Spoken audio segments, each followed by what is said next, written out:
We spend our lives chasing a currency, a piece of paper, a number on a screen. We believe that this currency is the key to freedom, security, and happiness.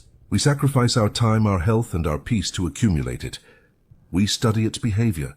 We analyze its markets. We fear its scarcity. It is the great game of society, the engine of our world.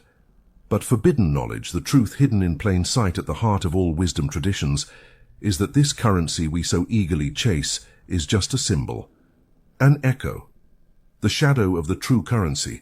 There is an original, primordial currency, of which all the money in the world is but a derivative. It is the only currency you truly possess, the only one you are born with, and the only one you take with you, and it is the only one that has the real power to create worlds. It is the forgotten currency, your attention. Your attention is not simply focus, it's not just a cognitive process.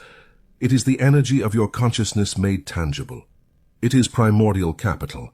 It is the divine substance with which the universe has endowed you to buy your experience in the vast market of reality. What you spend your attention on is what you buy in your life. If you invest your attention in worry, you buy more anxiety. If you invest your attention in gratitude, you buy more abundance. If you invest your attention in your limitations, you buy a life of scarcity. If you invest your attention in your possibilities, you buy a life of expansion. And here lies the great tragedy and the great scam of the modern era. While you chase the symbol, money, the world has built a multi-million-dollar empire designed to steal the substance, your attention, from you. Every notification, every headline, every algorithm is a mind thief fiercely competing for your divine currency. You have become, without realizing it, attention poor, and a person who is attention poor can only buy a poor reality. This audiobook is a manual for the recovery of your economic mental sovereignty. It is a guide to stop being attention poor, constantly bankrupt and at the mercy of the mind thieves, and to become an elite investor, a master of your own divine currency. You will learn to accumulate your capital, to protect it from thieves, and to invest it with the wisdom of a tycoon to buy, with absolute certainty, any reality you choose. The stock market of your life is about to open. Chapter 1. The Divine Currency. We have reduced the concept of attention to a simple productivity tool, to an aseptic term in time management manuals. We see it as focus or concentration. We believe that its only function is that of a flashlight, a beam of mental light we use to illuminate tasks in a pre-existing, solid world. This view is like describing the sun as a simple, distant light bulb or $100 bill as a mere piece of green paper. It completely ignores the value, the power, and the magic it represents. We must, from this very instant, demolish that old and impoverishing definition. Attention is not a passive tool for observing reality. It is the active tool, the only tool you possess, with which reality is sculpted. The forbidden knowledge, the physics of consciousness that ancient mystery schools taught and that quantum physics now stutters, reveals to us that the act of paying attention is not an act of seeing. It is an act of creating. The universe at its most fundamental level is not a set of solid objects. It is a field of infinite potentiality, an ocean of possibilities vibrating in a state of pure latency. It is the light of your attention, the sacred act of the observer, that collapses that wave of potentiality into a particle of tangible experience. Your attention does not just illuminate the world, it invokes it. It does not just see the garden, it waters it. What you pay attention to grows. What you withdraw your attention from withers. This is the first and last law of creation. Your attention, therefore, is not something you lend. It is something you invest. It is your sacred capital, your only true wealth. It is the divine currency, the anatomy of the divine currency, to understand its true value, so that you stop treating your billions as if they were pocket change. We must analyze this currency on its 3 levels of power. It is focused consciousness, the sun and the magnifying glass. Imagine that your pure consciousness, your essential I am, is a sun, a source of infinite energy, radiating in all directions but without a particular focus. It is pure potentiality, beautiful but diffuse. It warms but it does not ignite. Attention is the act of that sun, concentrating all its rays through the magnifying glass of your intention on a single, powerful point of coherent light. That point is capable of igniting a fire, cutting through steel, and transforming matter. Consciousness is potential. Attention is power. Without attention, consciousness is just a latent possibility, a dream without a dreamer. With attention, it becomes a directed creative force, the sculptor's chisel. You are the infinite consciousness of the universe that has chosen, through the miraculous act of attention, to focus on the experience of being you. You are the focal point of the cosmos. Your attention is the main event of creation. It is creative energy, the gardener and the hose. The old adage, where attention goes, energy flows, is not a poetic metaphor. It is a literal description of the physics of creation. The energy we are talking about is the primordial substance of the universe. The life force and prana, chi, spirit. It is the formless clay with which galaxies, stars, trees, and also your thoughts, your emotions, and the circumstances of your life are molded. Your attention is the nozzle of the cosmic hose that directs the flow of this creative energy. You are the gardener of your own reality. When you invest your attention in your problems, in your fears, in the injustices of the past, you are, literally and energetically, watering and fertilizing the weeds of your life. You are giving your life force to the circumstances you say you don't want, ensuring their robust growth and their dominance over your garden. When you invest your attention in your possibilities, in your vision, in gratitude for what you already have, in solutions, you are directing that same river of creative energy to the flowers and fruits of your garden. You are nourishing the reality you choose to manifest. The universe does not judge. It is an impartial, obedient gardener who simply waters with the hose of vital energy what you are looking at. What have you been watering today? 3. It is a declaration of value, the cosmic broker. And here we come to the heart of our economic metaphor. In a world of infinite possibilities, what you pay attention to is what you are assigning value to. It is a declaration. It is a vote. Your attention is your vote in the market of reality. Every second of your day you are buying stocks of the reality you subsequently experience. You are an investor in the stock market of reality, whether you realize it or not. If you spend your day consuming news of fear, crisis, political division, you are buying shares of the fear company. You are telling the universe, your cosmic broker, this is valuable and important to me. I want more of this frequency in my life. And the universe, as a perfect and non-judgmental broker, executes the order, and your portfolio is filled with anxiety and conflict. If you spend your day focused on the beauty of a sunset, on gratitude for your health, on your vision of a prosperous and creative future, you are buying shares of the abundance company. You are declaring, this is what I value. I invest in this. I want more.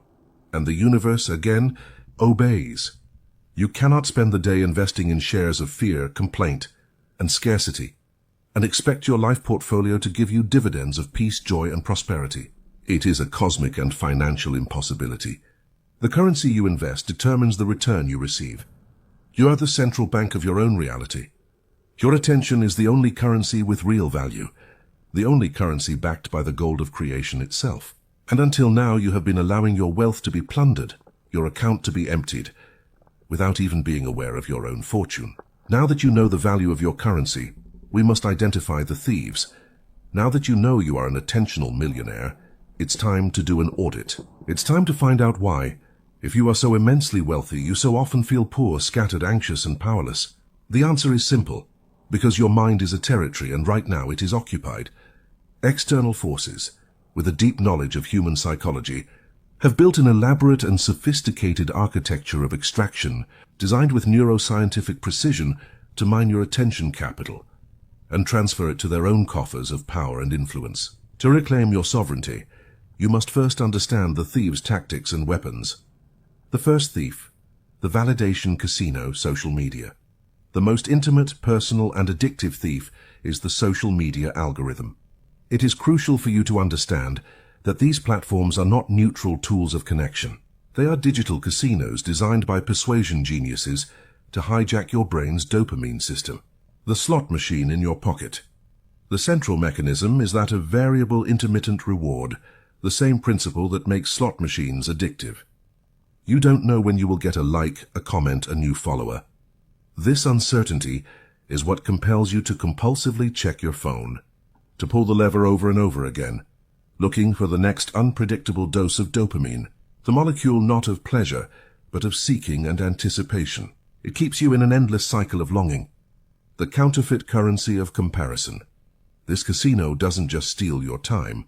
It sells you a counterfeit currency that leads to bankruptcy of the soul. It teaches you to measure your worth, not by your own inner compass of integrity and purpose, but by the external, empty, and ever-changing metric of social validation. Every like is a small injection of approval that makes you feel good for an instant, but leaves you longing for more.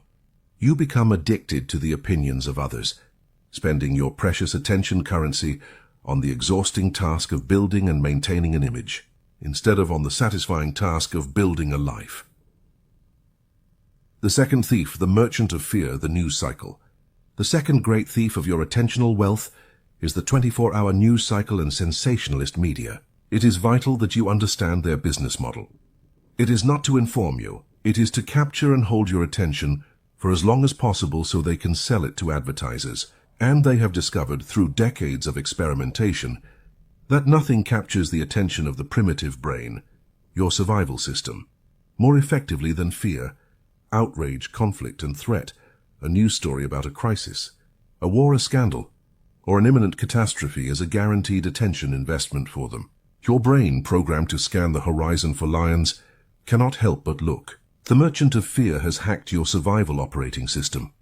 By consuming this constant diet of fear, you are making the worst possible investment. You are paying with your inner peace to buy more anxiety. You are spending your divine currency to buy a reality of powerlessness, division, and imminent danger. You are financing with your own consciousness the construction of a world that reflects your worst fears. It is the worst business in the universe. And the third thief, the whisper of dissatisfaction, the consumer culture. Finally, there is the most subtle, most ubiquitous thief, the one who masquerades as a friend, advertising and consumer culture. Their strategy is not dopamine hijacking or fear, but the artificial creation of lack. The entire advertising system is based on a single powerful spell, a hypnotic whisper that repeats to you millions of times a day, you're missing something. You're not handsome enough. You're not successful enough. Your house isn't modern enough. Your life isn't exciting enough. But this product, this experience, this magic pill will at last make you feel whole and happy. It is the oldest and most effective scam in the world, because the precise moment you buy the product and get that small dose of novelty, the system has already created a new void, a new lack, a new fashion you must follow so you don't get left behind. It is a cycle of dissatisfaction designed to keep you spending, not just your money, but your most valuable currency, your attention, perpetually focused on the idea that your happiness is in the next object, the next purchase, rather than in the inexhaustible wealth of your own being. The state of attentional poverty, you have been plundered. Your attention capital, the divine currency with which you could be buying shares of a reality of abundance, peace, creativity, and purpose, has been systematically drained by these external forces. The result is the state of attentional poverty in which most of modern humanity lives.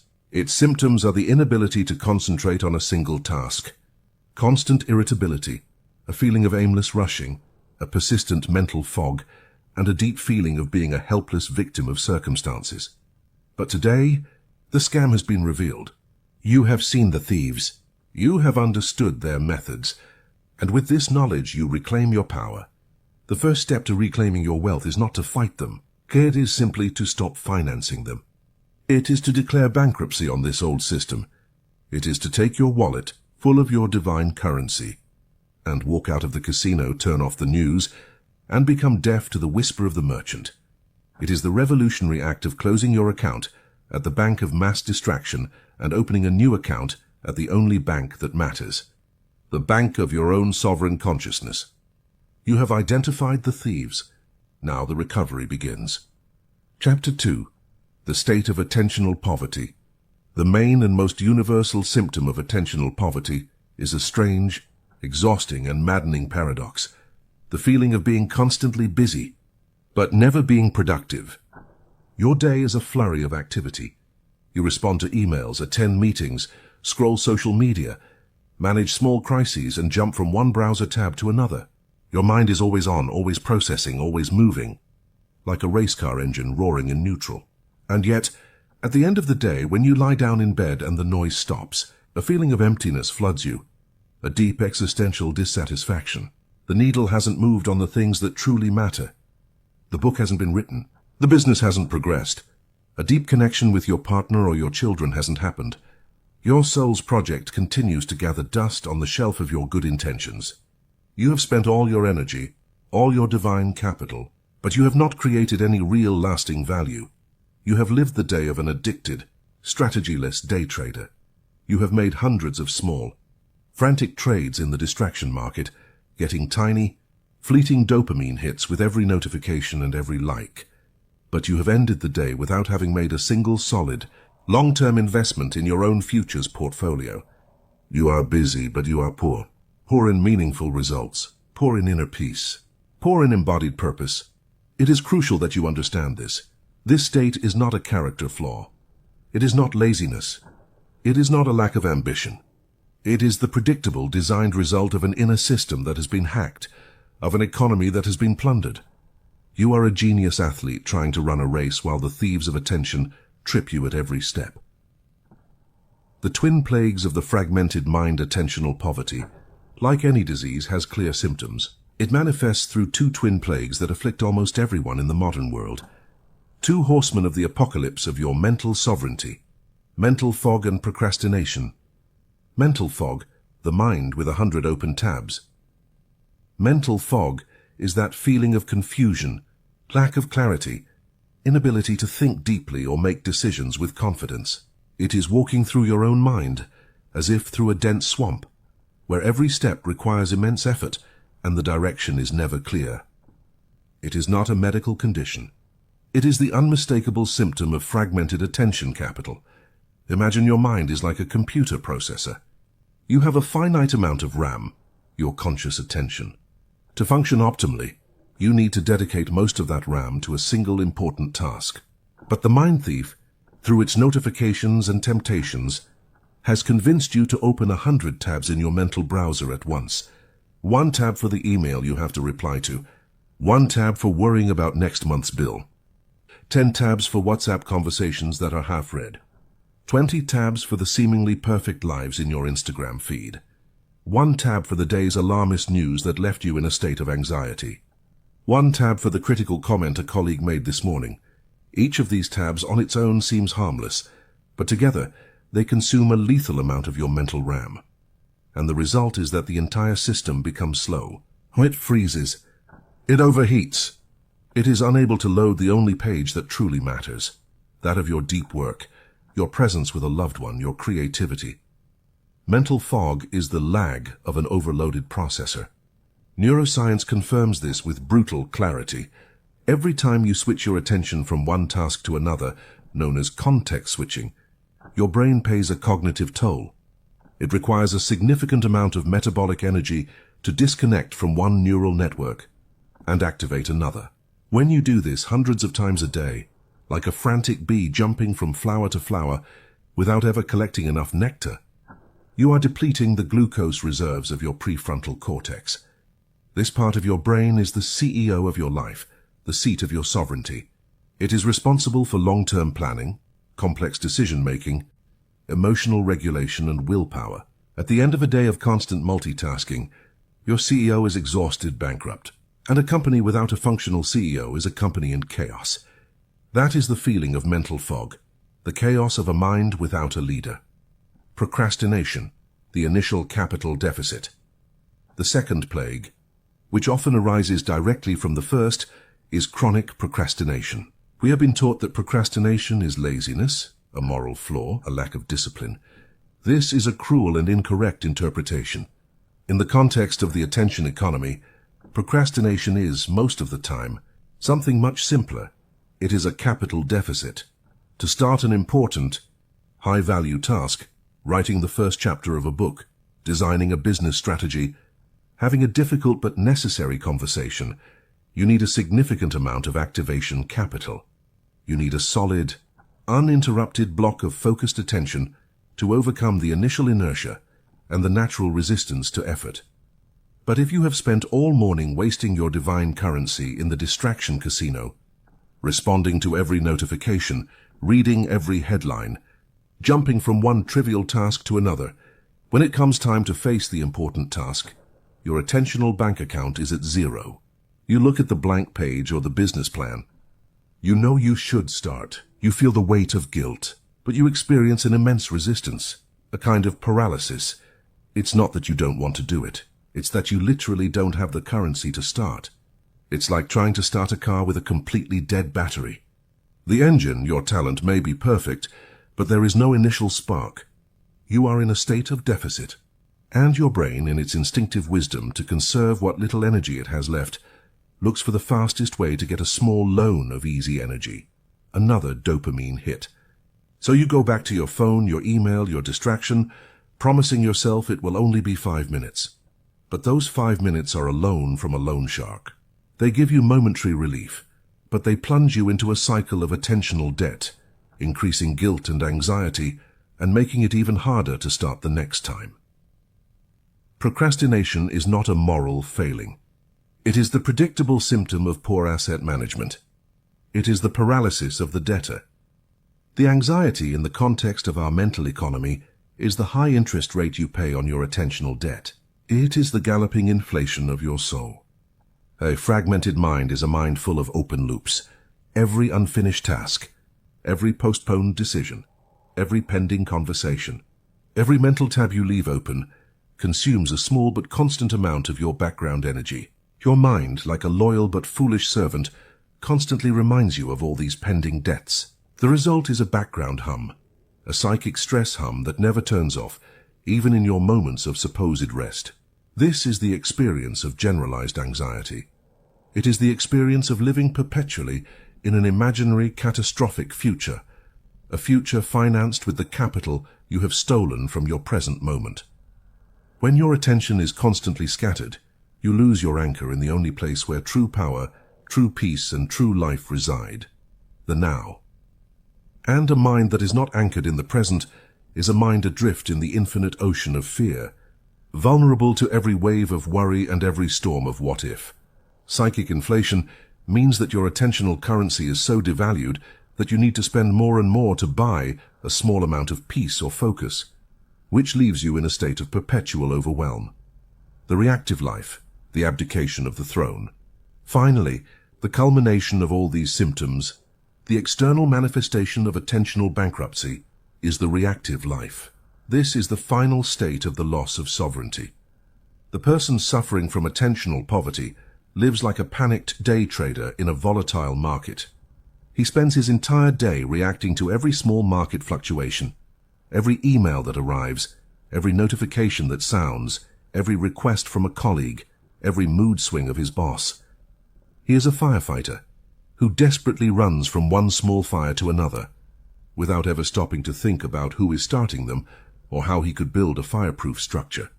The sovereign investor, on the other hand, ignores the noise and volatility of day-to-day life. He focuses on long-term value. He defines his vision, and in the morning he consciously decides, today my attention capital will be invested in these 2 single stocks that move the needle of my vision. Everything else is noise. He knows that most of the world's emergencies are, in reality, someone else's priorities disguised as crises. When you live in a state of reactivity, you have abdicated the throne of your life. You have handed over your scepter of sovereignty. You are no longer the CEO of your own company, the one who sets the vision and the strategy. You have demoted yourself to the position of the lowest level employee in the mailroom, opening and responding to everyone else's urgencies. You have given away your divine currency in exchange for the illusion of busyness, for the false comfort of being busy.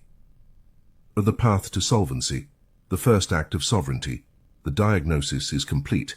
Mental fog, procrastination, anxiety, and reactivity are not your character flaws. They are the predictable logical symptoms of a mind in attentional bankruptcy, of an inner economy that has been systematically plundered. You have seen with brutal clarity the devastating cost of having given away your divine currency. But in this diagnosis, there is no judgment. There is only an immense opportunity, because the moment an addict admits his addiction, the moment a person in bankruptcy finally looks at their bank statements in that moment of painful clarity, he has taken the first step to becoming immensely wealthy. To get out of financial bankruptcy, the first step is not to try to earn more. It is fundamentally to stop spending recklessly. You must plug the holes where your capital is leaking. The first practice, therefore, is the sovereign audit of attention. This is the first act of reclaiming your power. For the next 3 days, you will become an implacably honest and non-critical observer of yourself. The tool, a small notebook and a pen, or a simple note-taking app on your phone. The method, at the end of every hour, take 60 seconds. Pause and write down with honesty where your attention really went during the last hour. Not where you wanted it to go, but where it went. Be specific. 20 minutes on Instagram, 15 minutes replying to unimportant emails, 10 minutes worrying about X, 15 minutes of focused work. The analysis. At the end of the 3 days, sit down with your notes and 3 colored markers. Green. Underline all the activities that were a high-value investment, aligned with your purpose and well-being. Deep work, real connection, learning, exercise, etc. Yellow. Underline the necessary but low-value maintenance activities, house chores, logistical emails, etc. Red. Underline all the toxic assets, the reckless spending, the money you gave to the thieves, mindless scrolling, fear-based news, complaints, gossip, etc. Look at that page. Without judgment, without shame, only with clarity. That page is the bank statement of your life.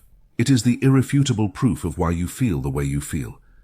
This audit, this simple act of becoming aware, is the first ray of light in the darkness. It is the moment the revolutionary gets a clear map of the occupied territory. It is not a sentence. It is your battle plan. It is the first and most crucial act to reclaim your wealth and your kingdom. Chapter 3. The accumulation of capital, the power of silence. An investor who has declared bankruptcy and is drowning in debt does not immediately go to the stock market to look for the next big speculative investment. His first, most crucial and least glamorous step is to stop spending and start accumulating capital. He must create a surplus. He must fill his coffers penny by penny so that he can later on invest from a position of power, calm and clarity, not desperation. In the economy of the mind, the process is exactly the same. Before you can buy new and magnificent realities, you must first accumulate the currency. You must learn the lost art of saving your attention. And the most powerful, most ancient, and most radically misunderstood tool for the accumulation of mental capital is silence. Silence redefined. It's not emptiness. It's accumulation. Our culture, phone-addicted and void-phobic, addicted to noise and phobic of emptiness, has demonized silence. We see it as an unproductive void, as an inefficient luxury, as doing nothing. The ego, the mind thief, has convinced you that if you stop, if you become silent, you are wasting time, falling behind in the frantic race to nowhere. This is the biggest and most costly lie you have ever been told. Silence is not the absence of activity. It is the suspension of spending activity. It is the sovereign act of stopping the funding of the thieves of your mind. It is the moment you close your wallet, refuse to make the low-value microtransactions that bleed you dry, and allow your attention bank account, for the first time in years, to begin to build a positive balance. Meditation, from this perspective, is not an esoteric spiritual practice reserved for monks on a mountaintop. It is the smartest and most pragmatic financial strategy you can adopt in the 21st century. It is your automatic savings plan for your soul's retirement. Every minute you spend in silence, in stillness, observing your breath, is a coin of attention you are depositing in your inner central bank instead of spending it in the casino of distraction. It is the act of paying yourself first. The physics and biology of attentional savings. When you practice silence, when you meditate, you are not doing nothing. You are initiating a cascade of neurological, biochemical and energetic events of immense power. You are performing the most important restructuring work of your life, strengthening the muscle of focus, the gym of sovereignty. Your attention is a muscle. Specifically, the neural network that connects your prefrontal cortex with other areas of your brain. For years you have trained it to be weak and scattered, like a frantic hummingbird, jumping from one notification to another. The practice of focus meditation, for example, concentrating on an anchor like your breath, is the resistance training for this muscle. Every time your mind gets distracted by a thought, and it will, thousands of times, and you gently but firmly notice it and bring it back to your breath, you are doing a rep. That precise instant of noticing and returning is the moment of maximum muscle contraction.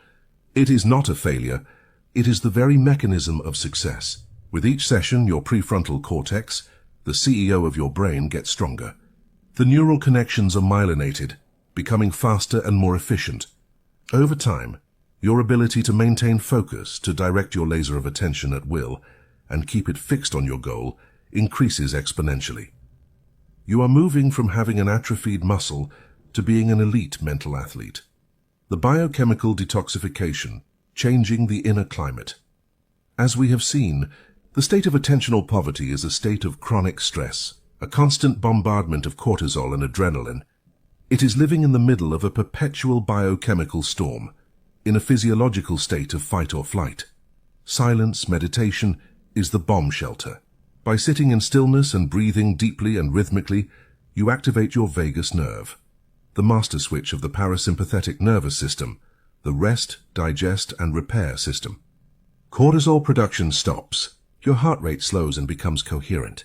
Your body at last receives the signal that everything is safe. And with that signal, your body's cleaning and repair crew has the opportunity to start working. It cleans the toxicity of stress, reduces inflammation, and begins to produce the chemistry of calm and coherence, such as serotonin and GABA. You are literally changing the atmosphere of your inner ecosystem from one of war to one of peace. The creation of a surplus from debt to abundance, stopping the spending of your attention on external noise and internal chaos. For the first time in a long time, you begin to accumulate a surplus. You come out of a 20-minute meditation session with more attentional capital than you had when you went in. Your inner bank account has a positive balance, and it is this surplus that gives you back the power of choice. With a positive balance in your attention account, you now have the resources to see with clarity. The mental fog dissipates. You can see the landscape of your life in the long term, instead of just the immediate bumps in the road. Overcome inertia. You have the activation capital to, at last, start that important task you had been putting off. You have the spark to start the engine. Respond, not react. You have the inner space, the capital cushion, to absorb an unexpected event without panicking. You can choose your response with wisdom, instead of being hijacked by an automatic and programmed reaction. Now that you understand that silence is your wealth creation plan, it's time to open your savings account and learn the practical strategies for making consistent deposits. Wealth, both financial and attentional, is not built with a lucky break, but with disciplined, automatic saving habits. The first practice, the daily deposit, your appointment with the CEO. The elite mental investor does not leave his saving to chance. He prioritizes it above everything else. He makes a daily scheduled deposit in his central bank. His practice is formal meditation. It is non-negotiable. It is the most important meeting of his day. You don't need to be a monk. You start with 5, 10, or 15 minutes a day. It is not about the duration, but about the consistency. This is not time for doing nothing. It is the most important work time of your day. It is when you build the capital that will finance everything else. The environment and posture. Choose a quiet place and a consistent time, preferably in the morning, before the world begins to demand withdrawals. Sit in a chair with a straight back or on a cushion on the floor. The posture should be dignified but comfortable, a balance between relaxation and alertness. Choose your anchor. Close your eyes. And choose an anchor for your attention in the present moment. The simplest and most powerful anchor is the physical sensation of your own breath. Feel the air entering your nose, the expansion of your abdomen and the exhalation. Don't try to change it. Just observe it. The guardian's work. Your only task during this time is to act as the security guard of your attention vault. Your lookout post is the anchor of the breath. Inevitably, a thief, a thought, a worry, a memory, a plan will try to steal your attention and pull you from your post. The conscious and gentle return. The moment you realize your attention has been stolen, you do not get frustrated. You do not judge yourself. You do not say, "I'm bad at meditating." That moment of realizing is a monumental victory. It is the god waking up from his daydream, and with a serene and gentle firmness, as if you were guiding a lost child back home, you escort your attention out of the labyrinth of thought and return it to your watchpost, to your breath. Every time you do this, you are not failing at meditation. You are doing a rep in the gym of sovereignty. You are strengthening the muscle of your attention. With every return, your capital becomes a little more solid, a little more yours. The second practice, the micro deposits, the penny strategy. In addition to the large daily deposit, the wise investor knows that wealth is built with small, consistent savings throughout the day. His practice is that of interstitial silence, reclaiming lost territories. Interstices are the small empty spaces of your day, the moments between activities that you normally fill automatically with the junk food of distraction. Mainly, your phone, the wait at a traffic light, the line for coffee, the elevator ride, the 2 minutes while the water for your tea heats up. In these moments, instead of taking out your phone by default, you pause. You resist the pull of the thief, and you make a micro deposit. You take a single conscious breath. For 10 or 15 seconds, you are simply present. You feel your feet on the ground. You observe a color in the room. You listen to the farthest sound you can perceive. This act is like depositing a penny in your attention account. It may seem insignificant, but hundreds of these deposits throughout the day add up to a considerable wealth. More importantly, you are breaking the compulsive habit of avoidance and training your mind to return to the present, to come home instead of constantly escaping. The third practice, the nature reserve, the highest yield investment. Finally, the inner banker knows that sometimes he needs to withdraw his capital from the volatile and noisy market of the world and place it in a high-security, highest-yield nature reserve. His practice is that of conscious immersion in nature. A walk in a forest, in a park on the beach without devices, without podcasts, without distractions, is perhaps the most potent act of capital accumulation that exists. Nature does not try to steal your attention. It calms and restores it. The coherence of an ancient tree, the immensity of the sky, the constant rhythm of the ocean. These are frequencies that naturally tune your own nervous system and return it to a state of peace and balance. To enhance this practice, turn it into a sensory meditation. As you walk, give your mind a simple mission. Listen. Try to identify 5 different sounds: the wind, a bird, your footsteps, the rustle of leaves. See? Find 5 different shades of green, or notice the details of a tree's bark. Feel. Pay attention to the sensation of the air on your skin, the texture of a leaf, the warmth of the sun. A 30-minute walk in nature is not a break from work. It is the highest form of work. It is like depositing your capital in the planet's Federal Reserve. The coherence of nature recharges and multiplies your own energy. You come out of that walk with a massive surplus of the divine currency, feeling richer, clearer, and more powerful. The accumulation of capital has begun. You have learned that silence is not a void, but your vault. You have learned to make daily and micro deposits, building a surplus of the most valuable currency in the universe. Your coffers, which were once empty, are beginning to fill. Your capital is safe. Now and only now are you ready to return to the market, not as a desperate player, but as a sovereign investor. Chapter 4. The investment order, the power of intention. The untrained investor, the one who lives in attentional poverty, makes a fatal mistake. He diversifies his small, fragile capital into 100 vague, contradictory, and low-return desires. His consciousness portfolio is a mess. I want to be happy. I want to have more money. I want to find love. I want to be in shape. I want the world to be a better place. His portfolio is a list of weak, scattered intentions, like a novice investor who, with €1,000, tries to buy 1 share of each of the 1,000 companies on the market. He has no conviction. He has no strategy. His capital is so diluted that the growth of any individual stock is insignificant. The final result of his portfolio is a life of flat returns, a stable mediocrity. You must understand this fundamental law. A vague desire is a useless investment order. It's like calling your broker and saying, buy something good. The broker, which is your subconscious mind, and the universal mind, a literal, precise and humorless servant, cannot execute such an imprecise order. And in the face of ambiguity, it will by default keep your capital in cash, in the state of stagnation, waiting for clear instructions.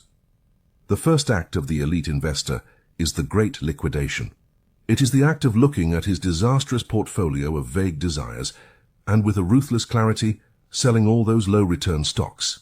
It is the act of withdrawing his energy from the 100 maybes to consolidate all his attention capital and invest it in a single, dazzling, high-return asset.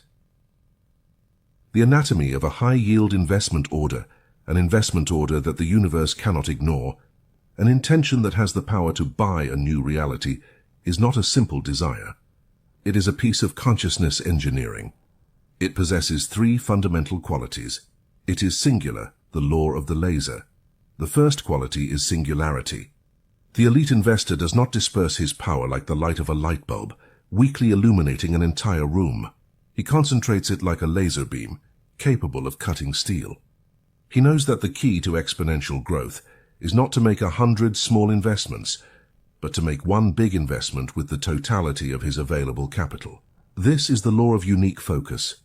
You look at the prospectus of your soul and choose your main objective, your star asset, your primary intention, and you decide for a period of time to dedicate the majority of your available attention capital to buying that reality. The ego will panic. But if I focus on my career, I'll neglect my health. If I focus on love, my money will suffer. This is the logic of scarcity. The truth is that a well-chosen primary intention acts as a rising tide that lifts all other boats. By focusing on building a business with purpose, your star asset, you will inevitably become more disciplined, benefiting your health, more prosperous, benefiting your finances, and attract people who resonate with your new energy, benefiting your relationships. It is specific and vivid, the language of the subconscious. The second quality is specificity. Vagueness is the enemy of power. For your subconscious mind, your broker, to accept and execute a buy order, it needs a clear, detailed prospectus of the asset you want to acquire. The subconscious does not think in abstract words.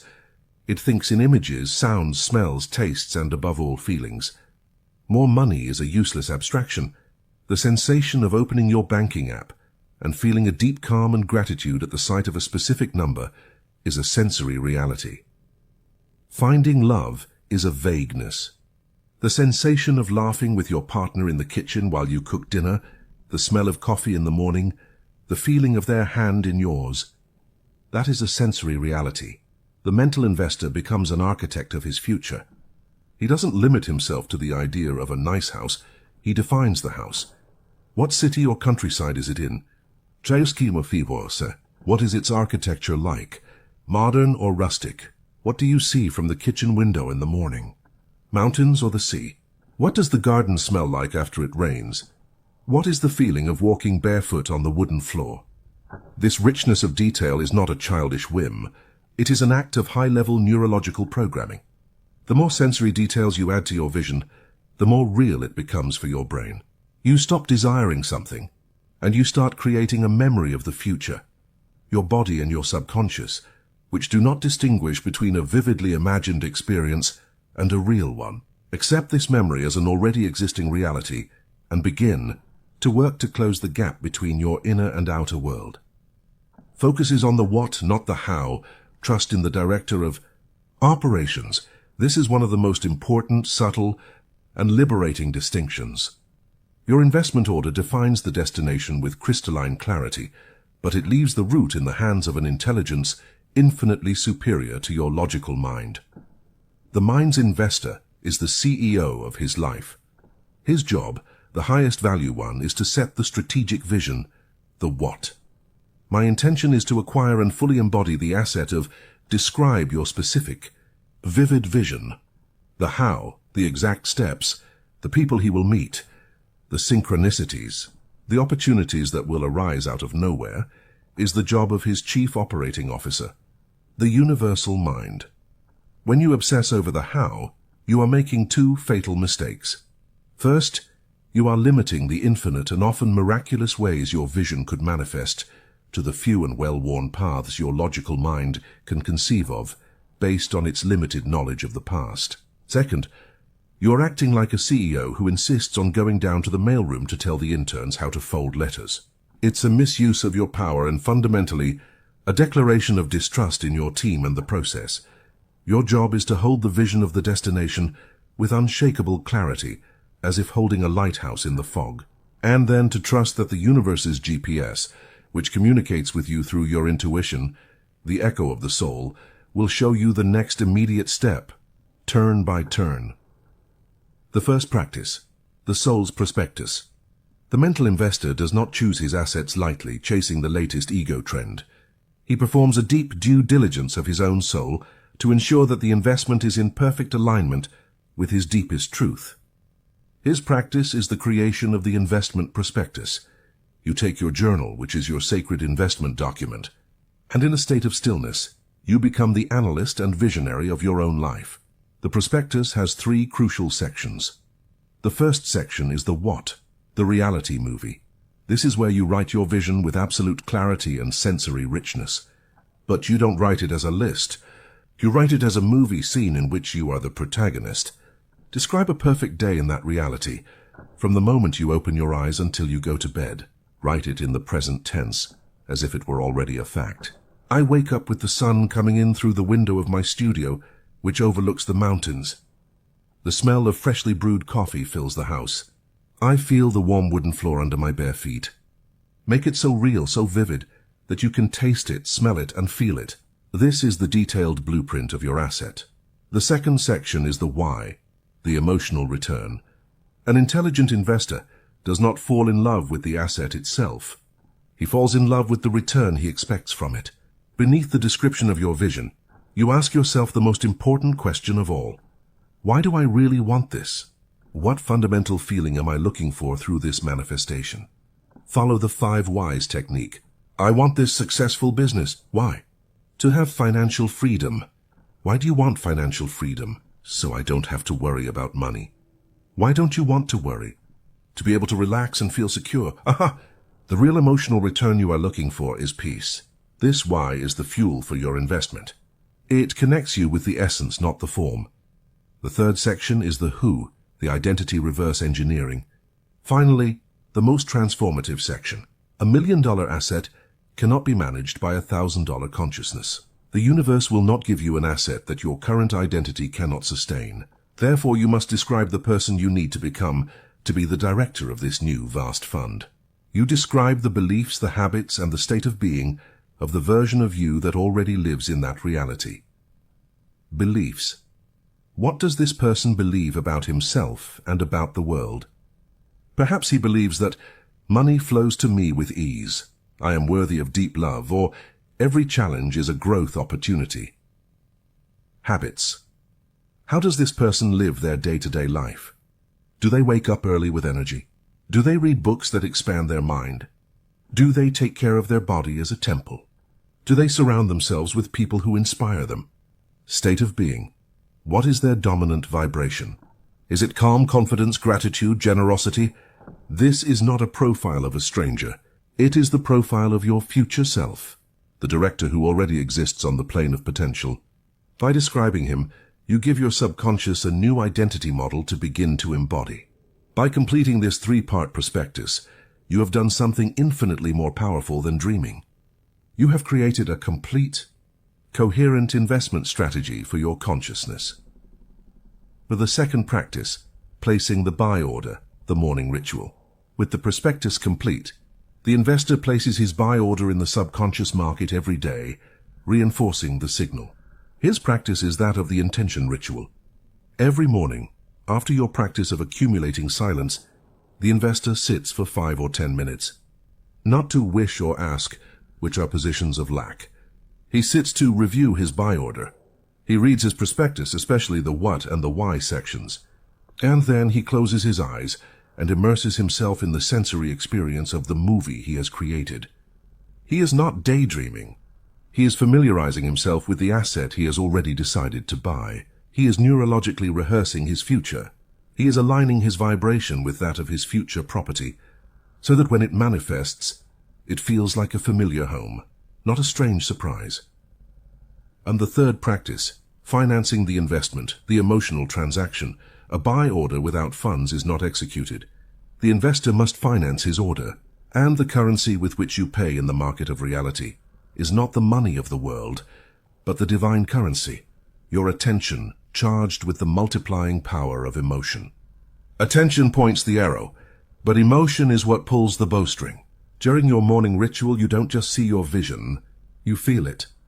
And the most powerful emotion to finance an investment is gratitude. You generate in your body the feeling of relief, joy, and gratitude for the transaction already completed. You feel gratitude for the house that is already yours. You feel the relief of the financial freedom you already possess. You feel the joy of the love that already fills your life. Every time you do this, you are performing a massive transfer of your attention capital, charged with the high frequency of gratitude, to your investment account, ensuring the purchase is completed as soon as possible. Feeling gratitude before the asset manifests is the vibrational signature that tells the universe, transaction completed. It is the ultimate act of faith for the elite investor. The investment order has been issued. The funds have been transferred. The market has received your clear, singular, and powerful signal. You have stopped being a speculator who chases vague desires and scatters his capital. You have become a value investor who consolidates his power in a single magnificent asset, the vision of your highest self embodied. Now your only job is to become the who you described, and to observe with joyful curiosity how the universe, your obedient and brilliant chief operating officer, reorganizes the world to match your buy order. Chapter 5. The Investment Multiplier, the Power of Emotion. We believe that intellectual clarity is the most powerful force. We try to create our lives from the head, repeating affirmations with a robot's monotony, visualizing scenes with an engineer's precision, but with an accountant's heart. And then we wonder why our efforts produce such anemic results, why our arrows fall without force just a few feet from our feet. The truth, as all ancient wisdom traditions teach and as modern neuroscience now confirms, is that the subconscious, the great builder, the genie in the lamp, does not speak the language of logic. Its native tongue is feeling. It is not impressed by the brilliance of your arguments. It is impressed by the conviction of your emotion. A clear thought without an emotion to back it up is an arrow without a bow. The structure is perfect, but it lacks the propulsive force to fly. An intention without feeling is a buy order given in a hesitant tone. The subconscious servant simply ignores it, waiting for an order issued with true authority. The majority of our failure in manifestation is born from this inner civil war. The conscious mind, with its logic, thinks one thing: I want to be abundant. But the body, the subconscious mind, feels another, the familiar vibration of fear and scarcity. And in this battle between an intellectual thought and an embodied feeling, the feeling always wins. For your projection to be powerful, your thought and your feeling must be in perfect alignment. The physics of emotion, the fire that attracts. To understand why feeling is the multiplier, we must analyze its function in the economy of the mind and the physics of creation. Emotion as energetic currency, the gold standard of your currency. Your attention, as we have established, is the currency with which you buy reality. But emotion determines the intrinsic value of that currency. A thought is like a blank check. The emotion you feel is the balance in the bank account that backs that check. An hour of attention invested in your vision from a state of doubt, fear, or longing, I hope this works, is like trying to buy a palace with rusty pennies. It's a check with no funds. Your purchasing power is almost zero. An hour of attention invested in that same vision from a state of gratitude, joy, and absolute certainty is like paying with pure gold bars. Your purchasing power is immense, and the transaction is processed instantly. Emotion is the energy that backs your attention currency. Without it, you're operating with a devalued currency, in a state of psychic hyperinflation where massive effort is required to achieve minimal results. With it, your investment power multiplies exponentially. emotion as a magnetic signal, the heart as a transmitter. As we have seen, the universe is a resonance field, and your state of being is a frequency you are constantly broadcasting, like a radio tower. This frequency is determined not by your superficial thoughts, but by your dominant emotional state. In the equation of creation, your thoughts and feelings play distinct but complementary roles. Your thoughts are the electrical charge of the signal. They contain the information, the data, the what. They are the architect's blueprint, the design of the arrow. Your feelings are the magnetic charge. They contain the power of attraction, the energy, the how strong.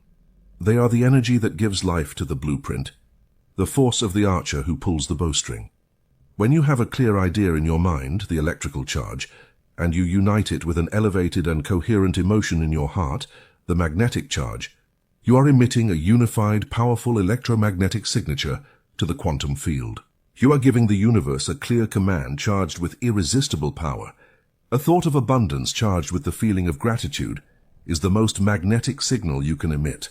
In contrast, a thought of abundance charged with the feeling of scarcity, the emotion of lack, is a contradictory signal, pure static that the universe cannot interpret. Emotion is the subconscious seal, the soul's notary. Finally, feeling is the native language of your subconscious mind. It is the signature on the contract, the hot wax seal that validates the order and makes it official. When you generate in your body the feeling of your wish fulfilled, you are performing an act of temporal alchemy. You are tricking your subconscious, which does not distinguish between the real and the vividly imagined, into believing that the experience has already occurred. And once the subconscious, the builder, accepts something as a present reality, it will mobilize all its vast and unfathomable resources so that the external world aligns with that new internal reality. It will stop seeing obstacles and start seeing paths. It will alter your perception, sharpen your intuition, and guide you toward the right actions. Emotion is the bridge that unites the conscious world of the architect with the subconscious world of the construction crew. Without that bridge, the blueprints never reach the job site. Understanding the physics of emotion is the first step, but true mastery resides in practice. Generating elevated emotions at will is not a matter of superficial positive thinking. It is a skill that is trained. It is a somatic art. You cannot think your way to joy. You must embody your way to joy, using your own body as the musical instrument to produce the symphony of your new reality. Below are the 3 fundamental practices of the emotional alchemist. The first practice, the somatic door, the body as an instrument. The mental investor knows that emotion is not an abstract concept.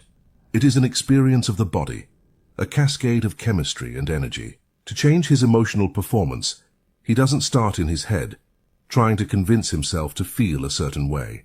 He starts in his physiology. He tunes the instrument before playing the music. The coherence breath. His practice begins with breath.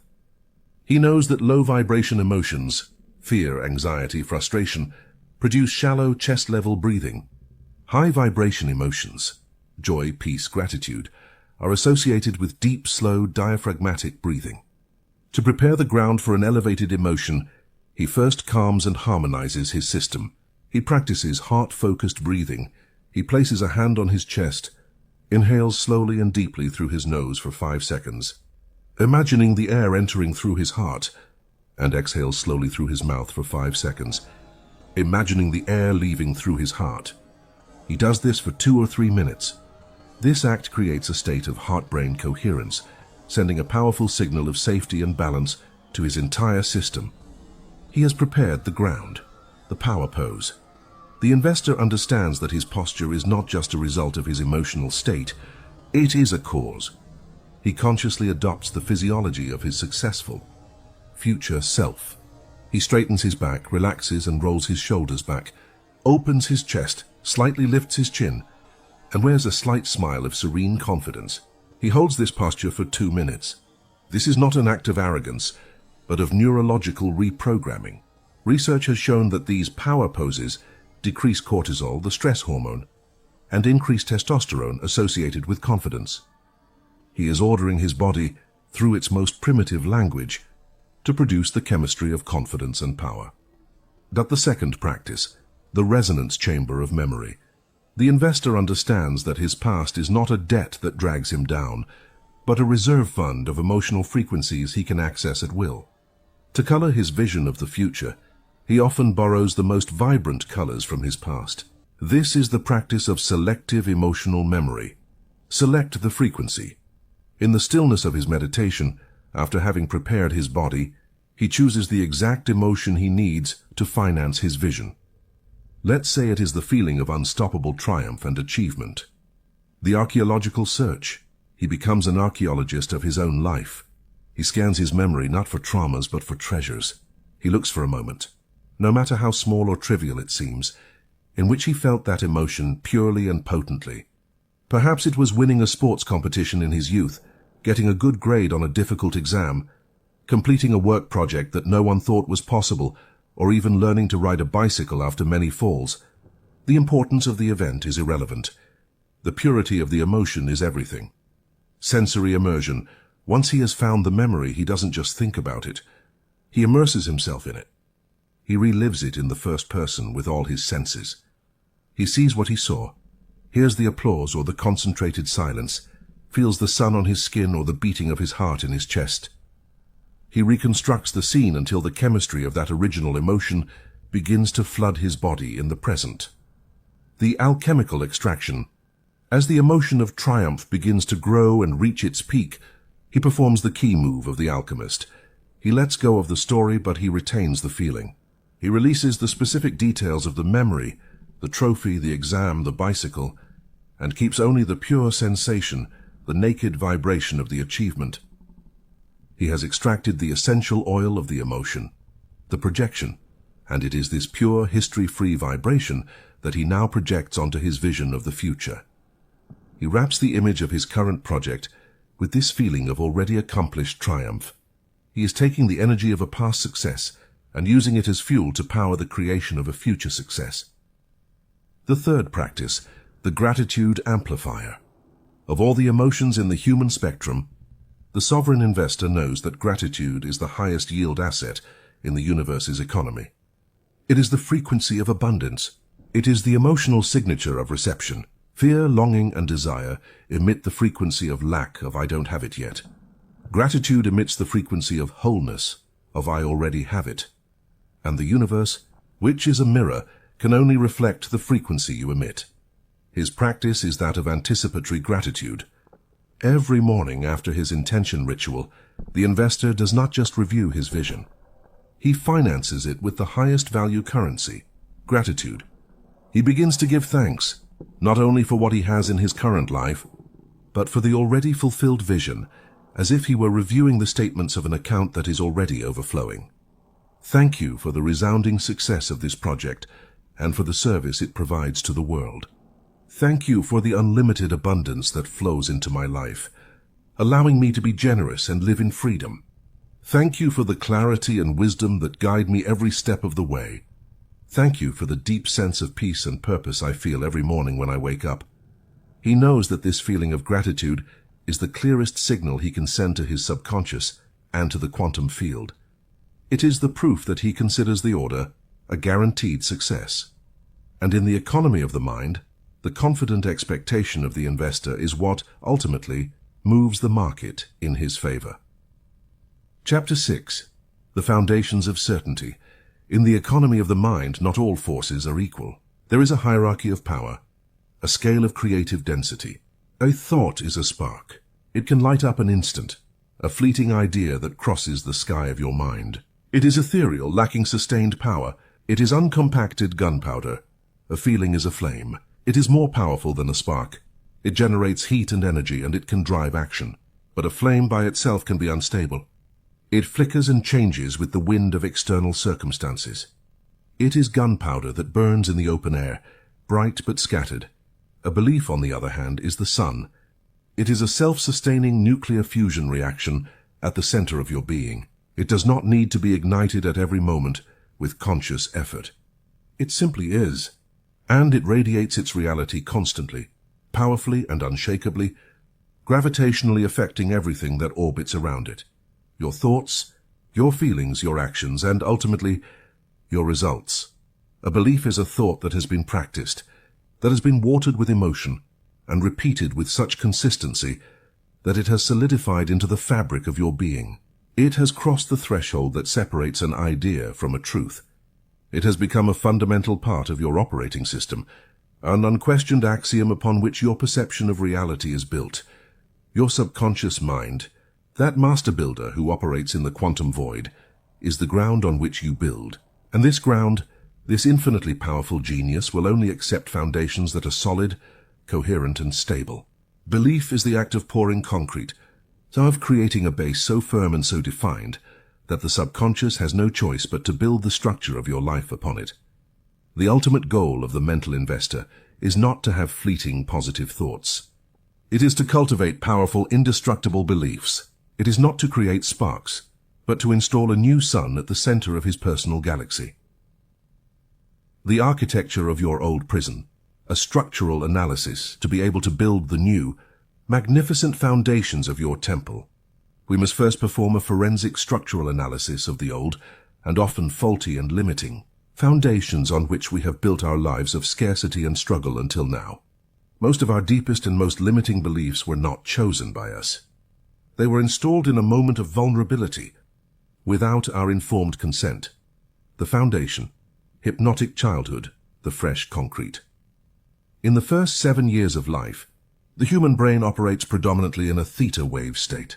This is not a state of logical thought, but a state of hypnosis, of pure recording. The conscious and critical mind, the security guard of your mind, is not yet formed. In this stage, we are like a video and audio recorder, absorbing the truths of our environment, mainly from our parents, authority figures, and our culture, directly onto the hard drive of our subconscious. If a child grows up in a home where the dominant belief is life is a struggle and money is the root of all evil, that idea is not analyzed. It is absorbed as a fundamental law of the universe, like the law of gravity.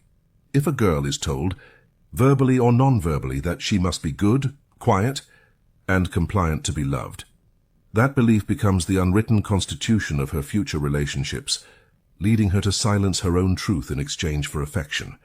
These are the primary foundations, the fresh concrete that was poured in our childhood and that, once hardened, has become invisible, as fundamental to us as the ground beneath our feet. The pillars, the forging of emotion, the steel beams of trauma. A belief can also be forged in an instant, through a highly emotionally charged event. The subconscious mind learns faster through experience and emotion than through repetition. During a moment of trauma, humiliation, intense fear, or conversely triumph or deep love, the brain is flooded with neurochemicals that scream, "This is important. Record this. It's a survival lesson." The conclusion that the mind draws in that instant is engraved in the subconscious as an immutable law. A single public and humiliating failure in a school presentation in adolescence can instantly install the concrete pillar of the belief speaking in public is dangerous, and I'm not good enough. A pillar that will support a building of social anxiety for decades. A first traumatic heartbreak can forge the steel beam of the belief to love is to surrender to pain and abandonment, guaranteeing a life of superficial relationships or self-sabotage. These beliefs forged in emotion are the master pillars of our prison, the load-bearing structures that dictate the limits of what we allow ourselves to experience. The mortar, the cement of repetition, the neural superhighways. Finally, simple thoughts, if repeated frequently enough, mix and become the mortar that holds the whole structure together. A thought like, "I'm not good at this," repeated after every small mistake, eventually hardens into the belief, "I am a failure." This is the power of neuroplasticity, neurons that fire together, wire together. The constant repetition of a thought is like carving a path in a jungle. The first time is difficult. After 100 times, it's a path. After 1,000, it's a paved 8-lane superhighway. Your limiting beliefs are the superhighways of your mind. The energy of your thoughts flows through them by default, automatically and often invisibly to your conscious mind. Now you know the blueprints of your own prison. Not to blame your parents or your past, but to understand, like an expert engineer, the structure you are about to demolish. Now that you are the forensic architect of your own prison, now that you know its blueprints, its faulty materials, and its weak points. You cease to be its victim and become its master. You become the demolition engineer and subsequently the master builder of your new reality. The first practice: controlled demolition, the sovereign deconstruction. The mental investor does not fight his old beliefs with anger or frustration. He knows that opposing a structure only strengthens its solidity. Instead, he performs a controlled demolition, a process of conscious and surgical deconstruction that dissolves the old foundations from within. This work is done in the silent workshop of introspection, with your journal as your deconstruction tool. You take one of your most fundamental limiting beliefs, one that you have identified through self-observation. For example, I am not worthy of true abundance. And instead of accepting it as a fact, you place it on the operating table of your consciousness and begin to ask it incisive questions, like an engineer examining the structural integrity of an old, rusted concrete beam. The origin question. The forensic audit. First, you ask yourself, where did this foundation come from? Is it really mine, or is it a material inherited from my parents, from my culture? Can I remember the first time I felt this unworthiness? How old was I? Did I have the wisdom and perspective to make a decision about my worth for the rest of my life at that moment? By tracing the belief back to its origin, you depersonalize it. It ceases to be a truth about your being and becomes what it really is, an installed program, an echo of the past. The truth question, the cross-examination. Next, you become a Socratic lawyer of your own mind. You ask the belief, is this absolutely true without a shadow of a doubt in 100% of cases?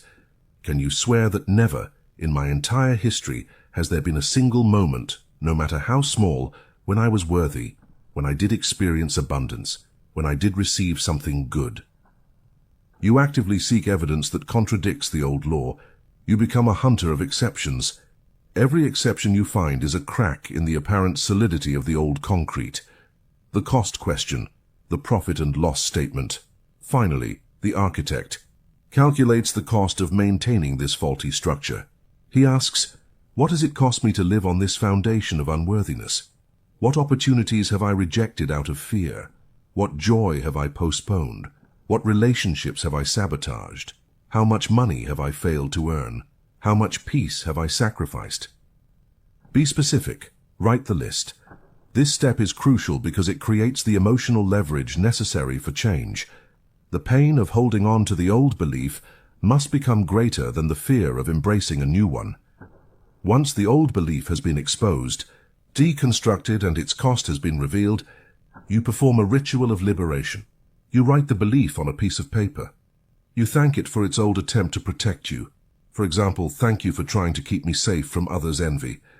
And then, with a sovereign intention, you burn it, tear it up, destroy it, declaring its obsolescence and its expulsion from your kingdom. It is a symbolic act that sends a clear and unequivocal command to the subconscious. This foundation has been demolished. The site is cleared. The second practice, pouring the new foundations, the engineering of certainty. The investor does not leave a vacant and vulnerable lot.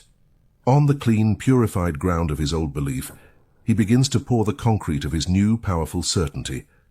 The design of the new foundation.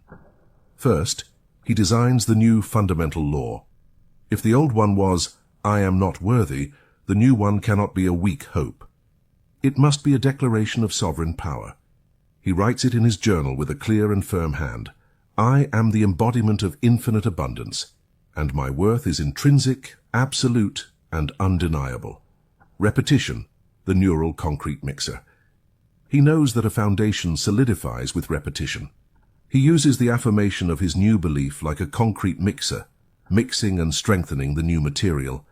He repeats it in the morning upon waking and at night before sleeping, when access to the subconscious is at its maximum. He writes it on sticky notes. He makes it his phone's wallpaper. Emotion, the life-giving water. He knows that repetition alone is just dry cement dust.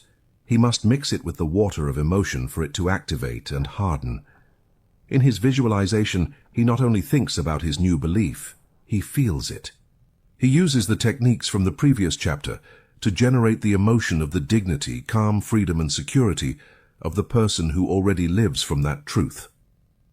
Embodiment, the first row of bricks. Finally, certainty solidifies through action. The architect begins to act as if. He starts to make small decisions and perform small actions in his day-to-day life that correspond to his new belief. Perhaps he buys a coffee for a stranger, not as a sacrifice, but as an act that comes from his surplus. Perhaps he allows himself to buy a high-quality book instead of the cheaper option, as an investment in himself. Perhaps, instead of contracting at the sight of a bill, he breathes, feels his new belief, and pays it with a sense of gratitude for the flow. Each of these actions is like placing a brick on the new foundation. They are votes of confidence in his new reality, beginning to build the walls of his new palace. The foundations of your old prison were not made of stone. They were made of thought. And the foundations of your new palace will not be made of stone either. They will be made of certainty, a certainty built with the discipline of an engineer, the vision of an architect, and the heart of a master. Chapter 7. The Daily Attention Budget. The elite investor, the conscious creator of his reality, does not operate on impulse, hope, or reaction. He operates with a plan. He has accumulated his capital in silence, defined his investment with a clear intention, and charged it with the power of emotion. Now he must execute. And the most important execution plan, the one that dictates the success or failure of his entire life portfolio, is the daily attention budget. The first hour of your day is not just another hour. It is the rudder of the day. A 1-degree adjustment to the rudder of a supertanker leaving port will change its final destination by hundreds of kilometers. In the same way, the investments you make in your sovereign hour will determine whether your day leads you to the port of prosperity and purpose, or leaves you adrift in the ocean of distraction and reactivity. The unconscious IPO, how to lose the day before it starts, the untrained investor, the one who lives in attentional poverty, begins his day with a chaotic and disastrous initial public offering, IPO. His first act, often before his feet touch the ground, is to take his company, Consciousness Inc., and hand over control of its board of directors to thousands of external, volatile and often malicious investors. The first act, the neurochemical poison intake. He grabs his phone. In that instant, his attention capital, newly accumulated during sleep, is flooded with a toxic cocktail. On one hand, the world's crises, the news, and the edited comparative lives of others, social media, inject a massive dose of cortisol, the stress hormone. His nervous system goes from 0 to 100, entering fight or flight mode. On the other hand, the possibility of a notification or a like gives him a hit of cheap, unearned dopamine, desensitizing his reward system and making real, meaningful work seem boring and unattractive. He has started the day by simultaneously investing in fear, comparison, and addiction. The second act, capital leak and strategic abdication.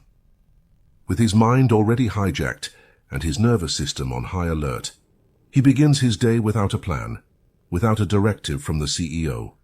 His attention, now fragmented, disperses into a dozen superficial tasks, responding to the urgencies of others, emails, instead of focusing on his own strategic priorities. He has handed over the map of his day to the whims of his inbox. He has become a contractor on others' projects instead of the architect of his own. At the end of the day, he feels exhausted, unfocused, and deeply frustrated. He has experienced the paradox of unsatisfied exhaustion, the feeling of having run a marathon without having moved from the starting line. The reason is simple. He handed over control of his economy in the first hour.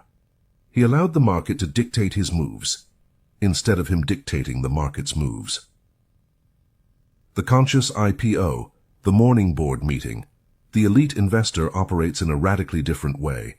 He considers the first hour of his day as the most sacred moment, the golden hour. It is his board meeting with himself.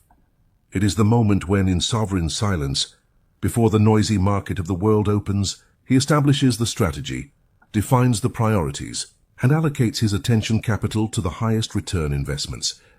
This is not a productivity routine to get more done. It is a ritual of sovereignty to be more. It is the act of winning the day before it starts, securing the most important profits before the first external transaction takes place. The three main assets for morning investment, the mental investors. Budget focuses on allocating capital to three fundamental assets that are the basis of all prosperity and conscious creation. Investing in the physical plant, the body. Wise investor knows that his ability to think clearly, to maintain an elevated emotional state, and to execute his plans depends fundamentally on the health and vitality of his production plant, his body. A supercomputer, the mind, is useless if the power supply, the body, is faulty. Therefore, his first investment of the day is to fine-tune his machinery. Hydration as liquidity. The first act is hydration. After hours of sleep, the body and brain are dehydrated. Dehydration, even in a mild degree, massively impairs cognitive function, memory, and focus.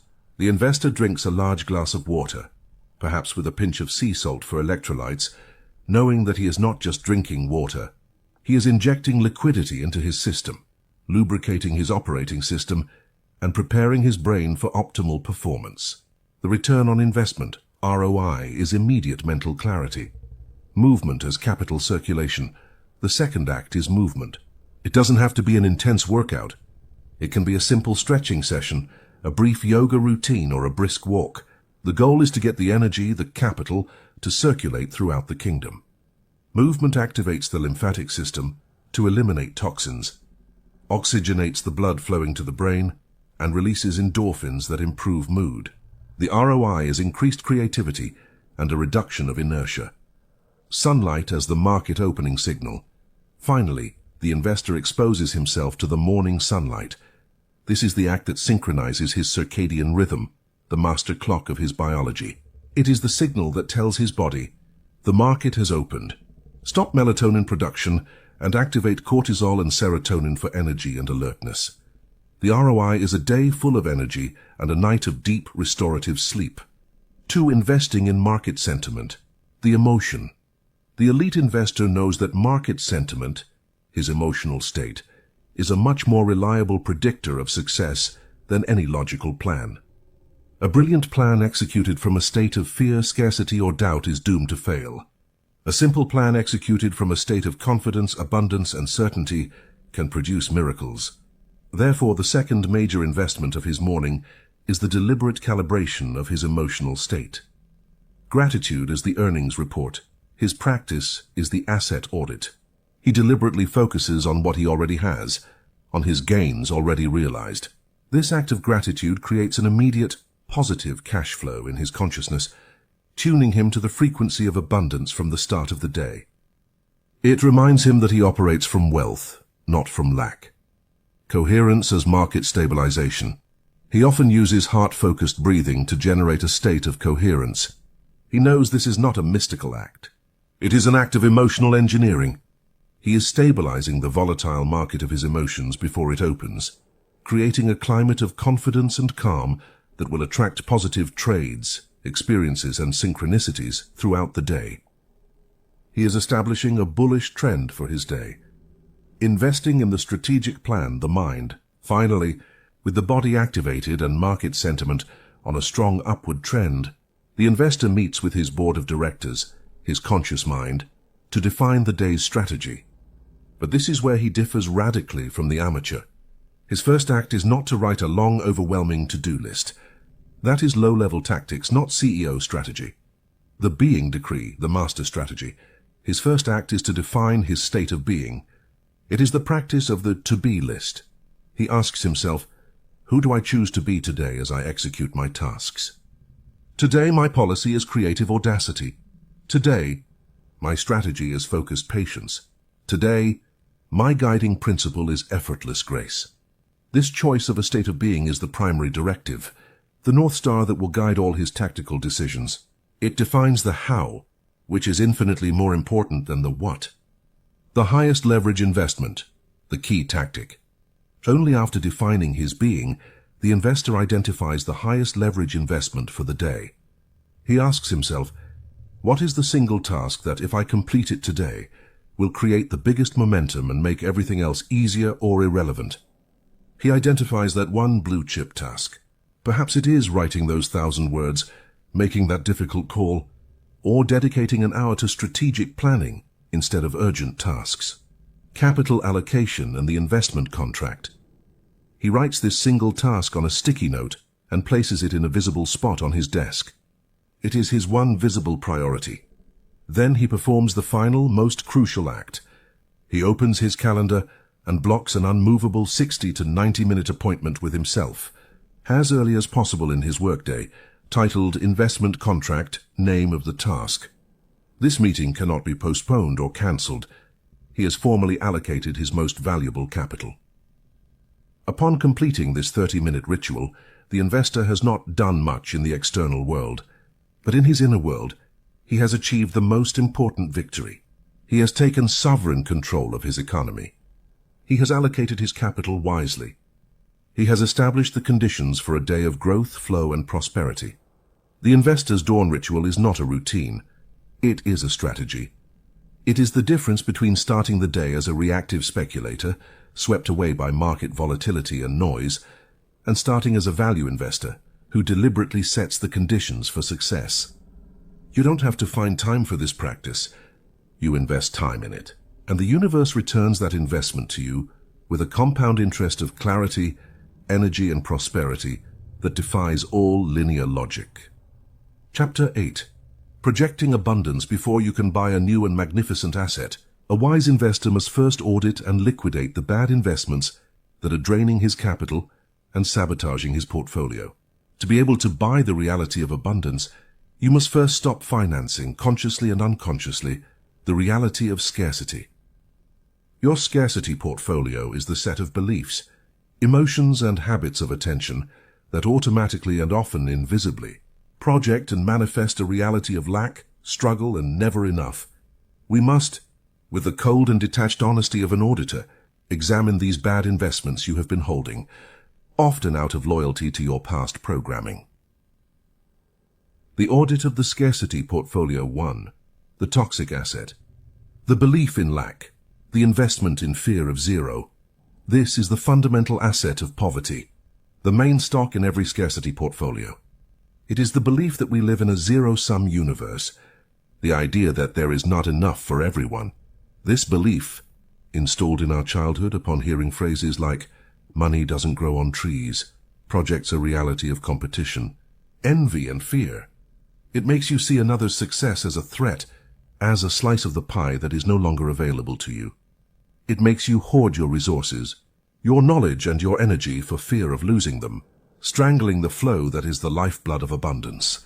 It keeps you in a perpetual bear market, always waiting for the next crisis, the next loss, the next setback. It is an investment in contraction, and by law, it can only produce a contracted life. The emotional debt, the feeling of unworthiness, the hidden liability on the balance sheet. This is the most insidious liability on your balance sheet. As we have seen, you can have the clearest intention of wealth. But if the feeling of unworthiness vibrates within you, your subconscious, like a disloyal partner, will sabotage every one of your efforts to ensure that your external reality matches your internal truth. This feeling is an energetic debt that silently drains all your profits. It manifests as guilt upon receiving a gift or a compliment, as if you didn't deserve it. The upper limit syndrome. When things start to go too well, you unconsciously create a problem or a drama to return to a level of success that feels comfortable and safe. The belief that people like me don't get rich, or that to be rich you have to be a bad person. This emotional debt is an anchor that keeps you tied to the bottom of the ocean of mediocrity, no matter how hard you try to swim to the surface. The operating expense, the habit of struggle, the inefficiency of effort, the belief that money must be earned with hard work, sweat, and sacrifice is an immense operating expense in your personal company. It blinds you to the paths of ease, creativity, inspiration, and flow. It keeps you trapped in the linear equation of time for money, the least profitable investment strategy there is. It is the difference between trying to move a river with a bucket, hard work, and building a turbine that harnesses the river's current to generate energy effortlessly, aligned work. The belief in struggle convinces you that the only tool you have is the bucket, And you take pride in how hard you work to move so little water. The capital leak, the focus on debt, watering the weeds. Finally, the biggest leak of your attention capital is your constant focus on what you lack.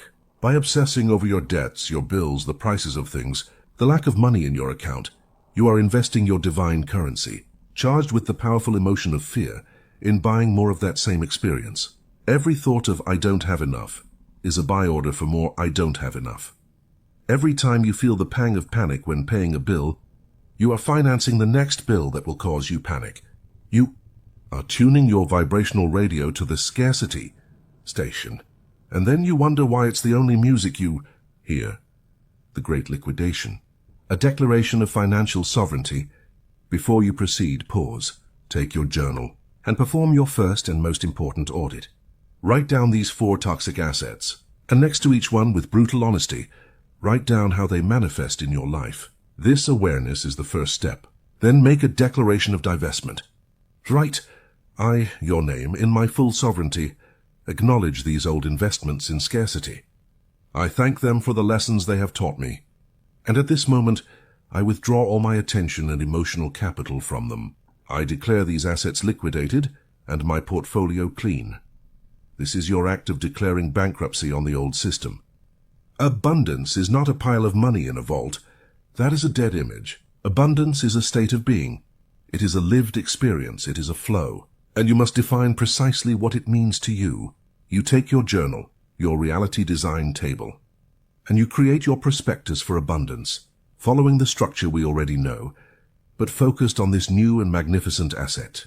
The what? The sensory vision. What is your life of abundance like?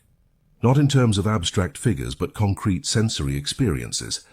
Write a vivid description of a perfect day in your reality of abundance.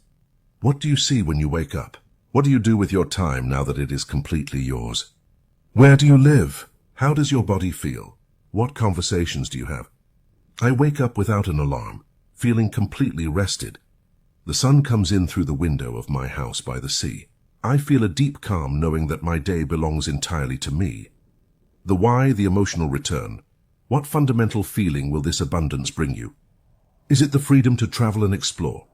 Is it the security of knowing your family will always be cared for? Is it the peace of never having to worry about bills again? Is it the ability to contribute to causes you care about? This why is the true return on your investment, the fuel for your intention. The who, the embodied identity. Who is the person who lives this life? How does he think, feel, and act? Is he confident, generous, creative, serene, relaxed about money? Describe your abundant self. The version of me who lives this life trusts the universe completely. He sees money as an energy of service and good. He is generous, knowing his source is infinite. He makes investment decisions from inspiration, not from fear. This prospectus is your official buy order for the universe. The first practice, placing the buy order, the darkroom ritual. With your prospectus complete, the investor places his buy order in the subconscious market, the only market that matters. His practice is that of the nightly investment ritual. The completed transaction scene. First, from your vision, you choose your completed transaction scene. It is a short scene, 5 to 10 seconds, in the first person, that irrefutably implies that abundance is already your reality. It is not the moment of receiving the money. It is the moment after. Perhaps it is the scene of you logging into your online banking, looking at a figure that means freedom, and feeling a wave of deep, calm relief. Not euphoria, but calm, the calm of what is normal for you now. Or perhaps it is the act of buying a significant gift for a loved one, a car, a vacation, a down payment on a house. Not with anxiety, but with an expansive, carefree joy. The nightly investment meeting. Every night, in the dark room of the drowsy state just before sleep, when the veil between the conscious and subconscious mind is thinnest, you hold your investment meeting. You enter your scene. You live it on a loop over and over. You feel the keyboard under your fingers. You see the numbers on the screen. You hear the voice of your loved one expressing their joy, and you finance it with the most potent currency, the emotion of gratitude, the feeling of relief, the sensation that it is done. With each repetition, You are transferring more of your attention capital to this new asset.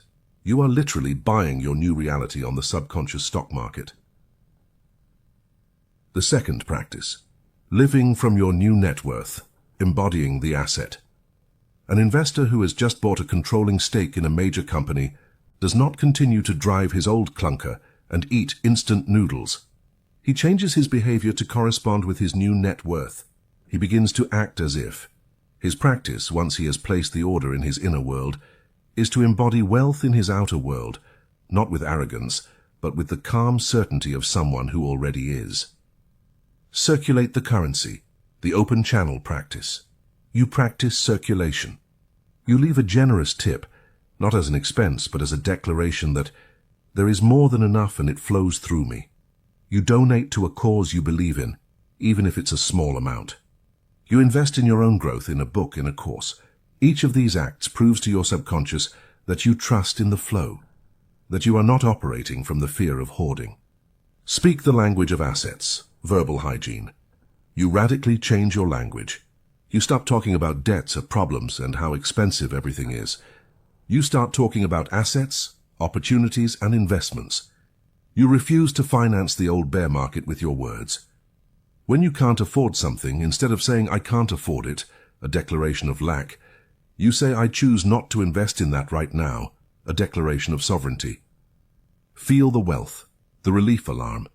Throughout the day, you take scheduled pauses to connect with the feeling of financial security. Set an alarm on your phone 3 times a day. When it goes off, stop what you're doing.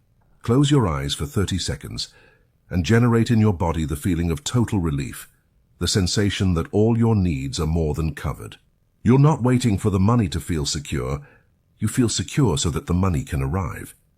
You are maintaining the vibration of your investment all day long. The buy order has been placed. The investment has been financed. You have stopped being a slave to the economy of scarcity and have become an active sovereign investor in the economy of abundance. Chapter 9. Projecting healing modern culture in its materialistic paradigm has taught us to see the body as a biochemical machine, a piece of hardware that is complex and vulnerable to wear and tear, to germ attacks, and to genetic chance. When illness appears, we are taught to see ourselves as the helpless victims of a faulty mechanism. Our only hope, we are told, lies in external intervention. A medication that forces a chemical reaction, a surgery that removes the broken part. This paradigm is a prison. It strips you of your power, turns you into a passive passenger in your own biology, and places you in an adversarial relationship with your body. And the knowledge of the attention economy is the key that frees you from this cell. The truth from the perspective of the consciousness investor is that your body is not a machine. It is a living hologram. It is a projection of energy and information, a direct, perfect, and instantaneous reflection of the attention investments you have been making, consciously or unconsciously, throughout your life. Your physical body is not the cause. It is the effect. It is the visible echo of your invisible state of consciousness. It is the screen on which the film that is playing in the projector of your mind and heart is projected. Illness, from this perspective, is not a simple malfunction, a random attack or bad luck. It is a bad investment. It is the logical and predictable consequence of having chronically spent your divine currency of attention on the toxic assets of fear, stress, resentment, and limiting beliefs about your own biology. And if illness is the result of a bad investment of consciousness, then healing, by universal law, must be the result of a new, sovereign, and wise investment. It is not about fighting the illness. It is about withdrawing funding from the reality of illness and making a massive investment in the reality of perfect health. The audit of the illness portfolio before you can buy a new and magnificent asset like healing. A wise investor must first audit and liquidate the bad investments that are draining his capital and keeping his portfolio in the red. To buy the reality of healing, you must first stop financing the reality of illness. We must conduct an honest and courageous audit of the consciousness portfolio that has been projecting a biology of disharmony. The primary investment, fear, the system's short circuit. The main investment that sustains and nourishes illness is fear. The fear of illness, the fear of pain, the fear of test results, the fear of death. When you receive a diagnosis or feel a troubling symptom, the untrained mind enters a state of panic, and it begins to massively invest its attention capital in fear. It obsessively reads on the internet about the worst possible scenarios of the illness. It imagines itself getting worse, visualizing the deterioration of its own body. It constantly talks about its symptoms with others, reinforcing its identity as a sick person. Each of these acts is a buy order in the consciousness market. You are literally using the most powerful energy in the universe to finance the continuation and expansion of the illness. On a biochemical level, this state of fear floods your body with cortisol and adrenaline. These stress hormones are an emergency signal for your system. They scream, "Emergency!" Abandon all long-term projects like digestion, cellular repair, and immune surveillance. We need all the energy now to flee from the tiger. By being afraid of the illness, you are paradoxically turning off your body's healing systems and creating the perfect chemical environment for the illness to thrive. Belief as a fixed-term contract, the laws of your biology, your beliefs about health, and the body act as a long-term investment contract, a fundamental law you give to your subconscious. If you hold beliefs like, "In my family everyone suffers from illness, so it's my destiny," or "At my age it's normal to start deteriorating," or "This illness is incurable," you have signed a contract with your subconscious. You have established a law, and your body, as the obedient and literal servant, will work tirelessly to ensure that law is fulfilled. The science of epigenetics shows us that genes are potentialities, not sentences. They are the library. Your beliefs and your perception are the librarian who decides which books, which genetic potentials are read and expressed, and which remain inactive on the shelves. Attention to the symptom as daily watering, the cultivation of pathology. Finally, the daily act of focusing your attention on the symptom, the pain, the inflammation, the discomfort, the tumor, is like diligently watering the weed in your garden. What you focus on expands. By giving the symptom your constant attention, you are giving it your vital energy. You are keeping it alive in your reality. Worse still, over time you run the risk of fusing your identity with the illness. You stop being a person who experiences a symptom and you become a person with arthritis or a cancer patient. The illness ceases to be an event and becomes an identity. This is the most toxic investment of all, because now your entire being is organized around the perpetuation of the illness. We have audited the portfolio. We have seen how our investments in fear, limiting beliefs, and attention to the symptom are what buy and sustain the reality of illness. But the mental investor does not lament his past bad investments. He sees them as valuable lessons. And now with this new clarity he liquidates them. And he prepares his capital for the new and most magnificent investment of his life. At the core of your subconscious mind, in the Akashic archive of your own being, beyond all the layers of programming, fear, and trauma, resides the original blueprint. It is the perfect idea of your body, the energetic matrix of your being in its state of absolute health, vitality, and perfection. It is the factory setting of your biology. The infinite intelligence that created you from 2 cells has not forgotten how to build and maintain a perfect body. Your job is not to invent healing or fight for it. It is much simpler and much deeper. It is to remember it. It is to access that original blueprint and sovereignly choose to invest your attention in it, to water it with your emotion, and to solidify it with your belief until it becomes your new holographic projection, your new physical reality. On the first practice, divestment, stop funding the illness. The first act of the wise investor is to cut off the flow of capital to the toxic asset. His practice is that of the conscious and deliberate withdrawal of attention. It is to starve the illness, depriving it of its energy source. Starving the symptom, conscious pivoting. When you feel the physical symptom, the pain, the discomfort, the malaise, do not follow your old program of panic and obsession, that is watering the weed. Instead, perform a conscious pivot. Acknowledge, notice the sensation with calm, without judgment. Ah, there is that sensation. Give thanks, thank your body for the signal. Thank you, body, for communicating with me. I have received the message that something needs my loving attention. Pivot. Deliberately withdraw your attention from the area of discomfort and place it on a part of your body that feels good, neutral or pleasant.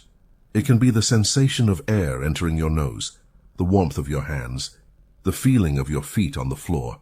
Keep your attention there. You are teaching your brain and your body that you are the one who decides where the energy is invested, not the symptom. The informational and conversational fast. You stop investing in the illness through information and conversation. You make the radical decision to stop obsessively reading about the worst-case scenarios on the internet. You say with love to your friends and family, "I appreciate your concern, but I have decided to focus all my energy on my well-being and not on the illness. Please help me by not asking about my symptoms, but by talking to me about things that bring me joy." You are literally cutting off the flow of capital to the illness company. The second practice, the buy order for health, the reconstruction ritual. With the capital freed from the old investment, the investor now makes the most important investment of his life. This practice is ideally performed in a meditative state where access to the subconscious is at its maximum. Connection to the original blueprint. The investor does not invent an image of health. He humbly connects with the original blueprint. In his meditation, with a hand over his heart, he makes a request to the infinite intelligence that resides in his subconscious. Show me the image, the sensation, the color, or the sound of my body in its state of perfect health and vitality. Reveal my original blueprint to me. And then he waits in silence, receptive. The answer may come as an image of himself, running full of energy, as a golden light, as a feeling of vibrant tingling, or as a deep sense of peace. Sensory immersion, the cellular bath. Once he has received this imprint, he immerses himself in it. He doesn't just see it. He feels it, he embodies it. He begins to perform a body scan, but instead of looking for problems, he bathes each part of his body with this healing energy. He feels or visualizes this light energy filling his head, dissolving any mental fog. He guides it to his heart, feeling it beat with strength and coherence. He directs it to the affected organ or system, not to attack the illness, but to remind the cells of that area of their original perfection. He feels those cells vibrating at their frequency of perfect health, financing with gratitude, the seal of reality. And while he holds this image and this sensation, he finances it with the most powerful currency in the universe, gratitude. He gives thanks to his body for its incredible, infinite healing intelligence. He gives thanks to every cell for its tireless work to return to balance. He feels an immense, overwhelming gratitude for the perfect health that is already his truth on the plane of consciousness. This feeling of gratitude is the seal that tells the subconscious the transaction is complete. This is the new reality. Manifest it. And the third practice, the lullaby of health. For the new command to be accepted and become the default program, it must be repeated in the most receptive state. The practice is that of the lullaby of healing. Just before sleep in the theta state, when the door to your subconscious is open, you choose a single word that symbolizes your healing. Health, or perfection, or thank you. And you repeat it gently with feeling, rocking yourself to sleep in the vibration of your new reality. The law of innate healing has been revealed to you. Your body is not an unpredictable machine that breaks down by chance. It is a self-healing temple, a reflection of your consciousness. You are no longer a victim of your biology. You are its architect. You have the power to erase the shadows of fear and to project with unshakable faith the image of the divine perfection that is your true natural state. Chapter 10. Living as a consciousness millionaire. We have journeyed from bankruptcy to solvency, from poverty to wealth.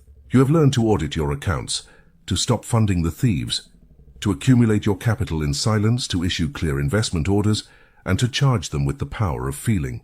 You have learned the principles of the elite investor. In the initial stages of your awakening, practice is necessarily disciplined. You create a budget for your attention, like a new entrepreneur who watches every penny. You meditate to save your capital.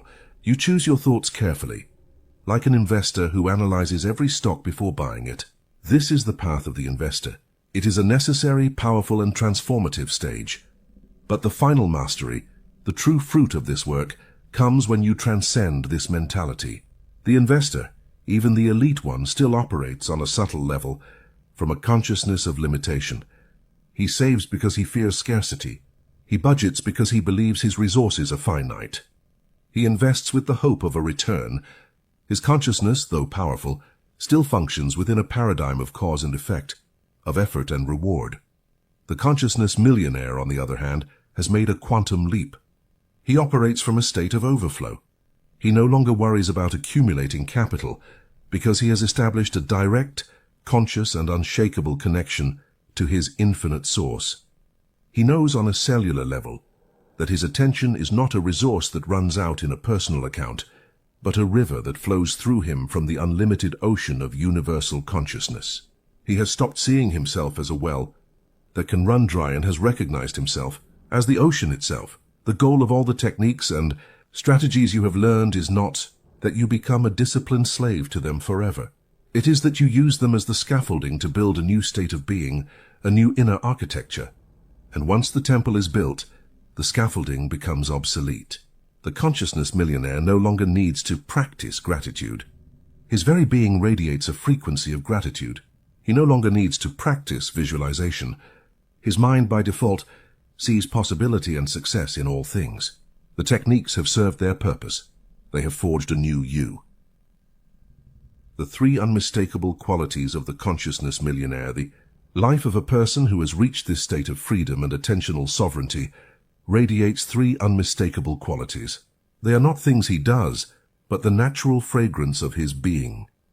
The quality of radical generosity, the source mentality, the mentality of attentional poverty, and to some extent, that of the investor in the accumulation phase, hoards. It measures its attention in drops. It is afraid to spend too much presence in a conversation, on a project, in a moment of deep listening, for fear of running out of energy. The consciousness millionaire is radically generous with his attention because he knows that he is not spending from his personal reserve, but is channeling it from the infinite source.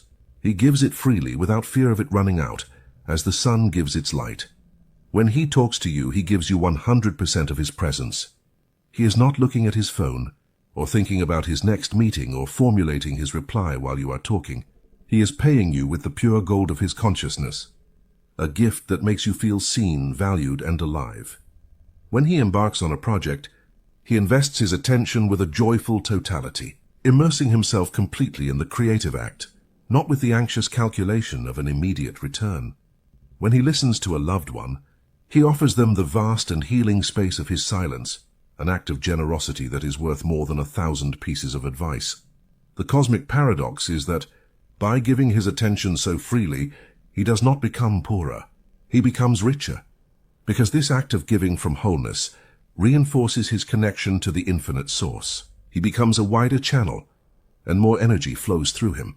Giving becomes the fastest and most joyful way to receive. The quality of playful investment, the divine game of creation. The investor who still operates from a vestige of scarcity is solemn and serious.